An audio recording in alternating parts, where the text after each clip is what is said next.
இங்கே வந்திருக்கோம் எல்லாருக்கும் என்னோட வணக்கத்தை தெரிவிச்சுக்கிறேன். அண்ட் இந்த படத்தில் எனக்கு வாய்ப்பு நடிச்சிருந்தாமை சாமி சார், ரொம்ப thank you sir.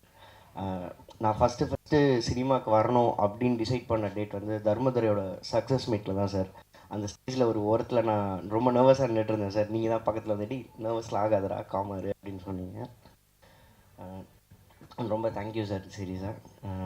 And next youngsters மேலே இவ்வளோ தூரம் நம்பிக்கை வச்சு எங்கள் எல்லாருக்கும் இவ்வளோ தூரம் சப்போர்ட் பண்ண டாக்டர் அருளானன் சார், ரொம்ப தேங்க்யூ சார்.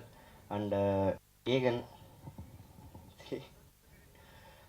லைக் கூட நடிக்கும் போது எப்பயுமே ரொம்ப துருன்னு லைக் நான் கொஞ்சம் நர்வஸாக இருந்தால் கூட மச்சான் இந்த மாதிரிலாம் பண்ணுறா கொஞ்சம் நல்லா இருக்கும் அப்படின்னு எப்பயுமே என்கரேஜ் பண்ணிகிட்டே இருப்பான். லைக் ஒரு ஷாட்டில் நான் எங்கேயாவது ஃப்ளாட்டாக இருக்கேன், ஏதோ கொஞ்சம் அப்படி ஃப்ளாட்டாக இருக்கேன் அப்படின்னா உடனே மச்சான் நீ இந்த இடத்துல இந்த மாதிரிலாம் பண்ணு மச்சான் நல்லா இருக்கும் அப்படின்னு என்கரேஜ் பண்ணிட்டே இருப்பான். ரொம்ப தேங்க்ஸ் மச்சான், அந்த கம்ஃபர்ட் ஜோன் வெளியே. அண்ட் கூட நடிச்ச பிரிகிடா செந்தாமரை செல்வி, எப்படி இருக்கீங்க? Sathya, like very happy to work with எல்லாரோடையும், ரொம்ப சந்தோஷமாக இருந்தது. லைக் அதுக்கப்புறம் நம்ம இப்போ திரும்ப எல்லோரும் பார்க்கும்போது எல்லாரையும் பார்க்க ரொம்ப சந்தோஷமாக இருந்துச்சு. அண்ட் தேங்க்ஸ் எல்லாருக்குமே. அசோக் அண்ணே தேங்க்ஸ்ண்ணே, ரொம்ப சந்தோஷண்ணே. தேங்க்யூ. எல்லாருக்கும் வணக்கம். நான் உங்கள் தோழி ஜீவா சுப்பிரமணியம். இப்படி நான் வந்து தைரியமாக சொல்றதுக்கு காரணம் அவர்கள் அந்த பேர் இருக்கிற சீனி மாதிரி அவர் ரொம்ப இனிப்பான மனுஷன். அவர் ரொம்ப ரொம்ப இனிப்பான மனுஷன். இன்னைக்கு நான் வாழ்ந்துகிட்டு இருக்க வாழ்க்கை எனக்கு அவர் கொடுத்தது தான். எங்க சொல்லுவேன், என் உடம்புல இருக்கிற கடைசி தொட்டு வரைக்கும் எங்க அண்ணன் என் உடம்புல இருப்பாரு. ஏன்னா அவர் கொடுத்த வாழ்க்கை தான். தர்மபுரி வழியே வந்தப்போ நான் இங்கே சென்னையில இல்லை. ஸோ ரிலீஸ் ஆகி ஒரு மாதத்துக்கு அப்புறமா தான் வந்தேன். அப்போ தான் அண்ணனை பற்றி எனக்கு எல்லாமே தெரியும். ஸோ அப்புறமா தான் அண்ணா கூப்பிட்டு இந்த படத்தில் ஒரு வேலை கொடுத்தாங்க. இன்னைக்கு இந்த படத்தில் நடித்து முடித்தேன். ஸோ ரொம்ப சந்தோஷம். என்னுடைய அடையாளம் தர்மதுரை ஜீவா. இந்த படத்துலையும் அண்ணா எனக்கு ஒரு சாங் கொடுத்துருக்காங்க, ரொம்ப சந்தோஷமாக இருக்குது. இந்த படத்தில் அண்ணா வந்து திடீர்னு ஒரு நாள் எனக்கு கால் பண்ணாங்க. தர்மதுரையிலையுமே ஒரு இக்கட்டான நிலை இந்த டிசம்பர் நம்ம சென்னையில் வெளில வந்த டைமில் நான் எதுவுமே இல்லை, உடமையை தவிர என்கிட்ட போட்டுக்கிற ட்ரெஸ்ஸை தவிர எதுவுமே இல்லை. இந்த ஊரை விட்டு போகலான்னு முடிவில் இருக்கும்போது தான் எனக்கு அந்த நம்பர் அண்ணா கம்பெனிலேருந்து கால் வந்து மேக்கப் போனேன். திடீர்னு அண்ணா பார்த்தாங்க. அப்போது நான் இப்போயாவது ஒரு அளவுக்கு பார்க்குற மாதிரி இருக்கேன். அப்போ நான் ரொம்ப மோசமாக இருப்பேன். அப்போவும் அண்ணா வந்து வேறெல்லாம் சொன்னாங்க, வேற ஆளை பண்ணலாங்க. இல்லை எனக்கு ஜீவா பண்ணணும்னு அண்ணா சொன்னாங்க. அன்னைக்கு கொடுத்த வாய்ப்பு இன்னைக்கும் இந்த உங்கள் முன்னாடி நான் தைரியமாக சொல்கிற அளவுக்கு வந்திருக்கு.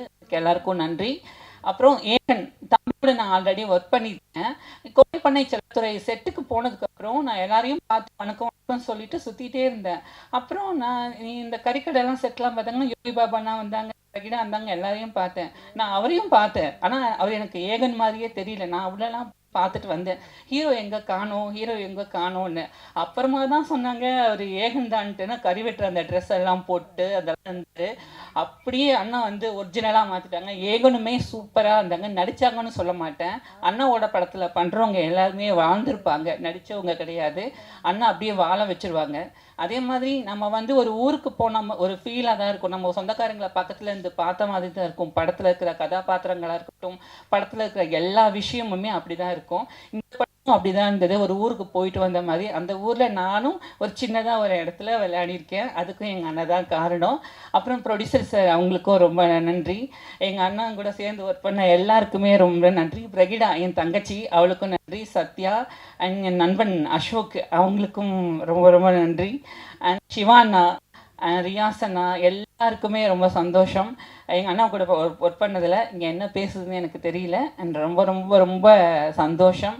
சீனு அண்ணாவுக்கு மறுபடியும் நன்றி. ப்ரெஸ் அண்ட் மீடியா உங்கள் எல்லாருக்குமே நன்றி. உங்களால் தான் எல்லாமே வந்து வெளியில் ஒவ்வொரு நாளும் வந்து நாங்கள் ப்ராஜெக்ட் ப்ரமோஷன் எல்லாம் நீங்கள் தான் பண்ணி கொடுத்துட்ருக்கீங்க. இந்த படத்தையும் மக்கள்கிட்ட கொண்டு போய் கண்டிப்பாக நீங்கள் சேர்ப்பீங்கன்னு நம்புகிறேன். கண்டிப்பாக சேர்த்துருவீங்க. வர 20ஆம் தேதி கோழிப்பண்ணை செல்லத்துறை ரிலீஸ் ஆகுது. எல்லோரும் தேட்டரில் போய் பாருங்கள், சப்போர்ட் பண்ணுங்கள். அண்ட் சத்யம் ஃபிலிம் ஃபேக்ட்ரி அண்ணா, உங்களுக்கும் ரொம்ப நன்றி. நான் உங்களோட 3வது படம் ஒர்க் பண்ணிகிட்ருக்கேண்ணா, ரொம்ப சந்தோஷம். அண்ட் எங்களுக்கு மியூசிக் பண்ண ரகுநந்தன் சார், ரொம்ப ரொம்ப நன்றி சார். இந்த சாங் எழுதினா ஏகதர்ஷி அவங்கன்றாங்க, ஸ்பாட்னர் சூர்யா அப்படின்றாங்க, டான்ஸ் மாஸ்டர் வந்து அவங்களுக்கும் ரொம்ப ரொம்ப ரொம்ப நன்றி. அண்ட் குட்டிப்புலி தம்பிக்கு ரொம்ப ரொம்ப நன்றி. எல்லாருக்குமே நன்றி. யாரையாவது மிஸ் பண்ணியிருந்தால் மன்னிச்சிருங்க. அசிஸ்டன்ட் டைரக்டர் டீம் உங்களுக்கு ரொம்ப நன்றி. விஷ்ணு, வினோத், உங்களுக்கு நன்றி. முதல்ல இந்த படத்தை எனக்கு வாய்ப்பு கொடுத்ததுக்கு அருளானந்த் சாருக்கு நன்றி சொல்லிக்கிறேன். அப்புறம் மேத்யூக்கு நன்றி சொல்லிக்கிறேன். சீனு சார் வந்து என்னுடைய குருநாதர். ஏன்னா சாரோட 4வது படம் இப்போ ஒர்க் பண்ணுறேன். தென்மேற்கு பருவக்காற்று, நீர்ப்பறவை, இடிமுழக்கம், அப்புறம் புலிப்பண்ணை செலத்துறை. சீனு சார் படத்தில் வந்து எனக்கு மேக்ஸிமம் வந்து எப்படின்னா, மற்ற படங்கள் அயோத்தி பண்ணேன், அதுக்கு முன்னாடி படங்கள் பண்ணியிருக்கோம். சாருடைய படங்கள் மட்டும் எனக்கு கொஞ்சம் ஃப்ரீடமாக இருக்கும். அதாவது டியூன் கம்போஸ் பண்ணுறதா இருக்கட்டும், பேக்ரவுண்ட் ஸ்கோர் பண்ணுறதா இருக்கட்டும், எனக்கு வந்து அவர் வந்து எப்போவுமே நீ வந்து ஃப்ரீயாக டைம் எடுத்துக்கிட்டு நல்லா யோசித்து நல்லாவே எனக்கு வந்து ஒரு அது அது ஒரு ஒரு ஒரு மைலுக்கு அவங்க வந்துட்டு அப்படி தான் என்கிட்ட ஒவ்வொரு படமும் என்கிட்ட வேலை வாங்கியிருக்காங்க. ஸோ இந்த படத்தில் அந்த 5 சாங்குமே அதுக்கு வரதுக்கு ரீசன் வந்து சாருடைய எனக்கு கொடுத்த அந்த ஃப்ரீடம் தான். தென்மேற்கு பருவக்காட்டிலேருந்து, அதாவது கள்ளிக்காட்டில் பிறந்த தாயாக இருக்கட்டும், நீர்ப்பறவையில் பரபரவ சாங்காக இருக்கட்டும், எல்லாமே எனக்கு சார் வந்து ரொம்ப ஃப்ரீடம் கொடுத்து ஒர்க் பண்ணனால தான் ஒவ்வொரு சாங்குமே ஹிட் சாங்காக வந்துச்சு. இந்த படத்துலையும் அப்படி தான்.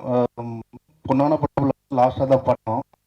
ஸோ நான் அப்படியே சொன்னேன் சார்கிட்ட, ஏற்கனவே ஒரு டியூன் பண்ணி கொடுத்தேன் சார்கிட்ட வந்துட்டு, சார் நான் இன்னொரு டியூன் ஒன்று கம்போஸ் பண்ணுறேன் சார் அப்படின்னு சொன்னால், அவர் அதுக்கு நீ டைம் எடுத்து பண்ணிக்கோ அப்படின்னு டைம் கொடுத்தாங்க. டியூன் பண்ணதுக்கப்புறமா ரொம்ப ரசித்தார் ஆக்சுவலாக. அது மாதிரி வைரமுத்து சார் அதுக்கு லிரிக்ஸ் வந்து ரொம்ப பிரமாதமாக பண்ணி கொடுத்தாங்க. ஸோ படத்தில் மொத்தம் 5 சாங்கு, 5மே வேறு வேறு ஜானரில் இருக்கும். அதுக்கப்புறமா இந்த படம் வந்து இப்போ நம்ம வந்து சாங் பண்ணி கொடுத்துட்டேன். படம் எனக்கு ரீரெக்கார்டிங் வருது. ரீரெக்கார்டிங் ஃபர்ஸ்ட் நான் பார்க்கும்போது தென்மேற்கு பருவக்காற்று வேற ஒரு ஸ்டைல், நீர்ப்பறவை வேற ஒரு ஸ்டைல், இடிமுழக்கம் வேற ஒரு ஸ்டைல். இது டோட்டலாக ஒரு ஒரு முள்ளும் மலரும், ஒரு கிளர்ச்சி மேலே, ஒரு பாசமலர் மாதிரி ஒரு அழகான ஒரு அண்ணன் தங்கச்சி படமாக இருந்துச்சு. ஸோ எப்போவுமே சீனுக்கார் படத்தில் ரொம்ப எமோஷ்னல் ஏரியா நிறைய இருக்கும். இந்த படத்தில் ஃபஸ்ட்டு அவர் ஏகன் பிரதர் வந்து நான் பார்த்துட்டு ஆக்சுவலாக ஜோ படம் பார்த்தேன். இதில் வந்து வேற ஒரு ஒரு டைமென்ஷனாக நடிச்சிருக்காரு. எப்படின்னா ஒரு நீங்கள் அங்கே வந்து ஏகனாக இல்லாமல் ஒரு செல்லத்துறையாக தான் நீங்கள் பார்க்க முடியும். அந்த ஸ்க்ரீனில் வந்து ஒரு செல்லத்துறையாக வாழ்ந்திருக்காரு. நான் ப்ரொடியூசர்கிட்ட கூட அடிக்கடி சொல்லுவேன், பார்த்தீங்கன்னா எப்போவுமே அந்த வாழ்வியலுக்குள்ளே வந்து ரொம்ப அழகாக எடுத்துருவார் சார். சார் வந்துட்டு ஒரு சினிமா பார்க்குற மாதிரி இருக்காது. நான் அப்படியே அந்த ஊருக்கு கொண்டு போயிடுவார். அந்த அந்த கேரக்டர்ஸ் எந்தெந்த ஊரில் இருக்காங்களோ அந்தந்த ஊருக்கு நம்மளை கட்டிடுவார். அந்த மாதிரி அந்த படம் யோகி பாபு இருக்கட்டும், கீடாவாக இருக்கட்டும், தங்கச்சி நடிச்சா அவங்க நடிச்சு, அப்புறம் லியோ, எல்லாருமே ரொம்ப ரொம்ப என்ன சொல்றது வாழ்ந்துருக்காங்க. ஆக்சுவலாக ஒரு நீங்கள் சினிமாவை பார்க்காம ஒரு கேரக்டராக பார்க்காம அந்த 2.5 மணி நேரம் படம் அந்த ஊரில் உட்காந்து நீங்கள் அவங்களோட வாழ்ந்த மாதிரி ஒரு ஃபீல் இருக்கும். கேமராமேன் அசோகா இருக்கட்டும், எல்லாரும் நல்லா ஒர்க் பண்ணியிருக்காங்க. ஸோ என்னுடைய குருநாதெல்லாம் எனக்கு பேசுறதுக்கு ஒன்றும் ரொம்ப thank you so much sir. Thank you. Thank you sir.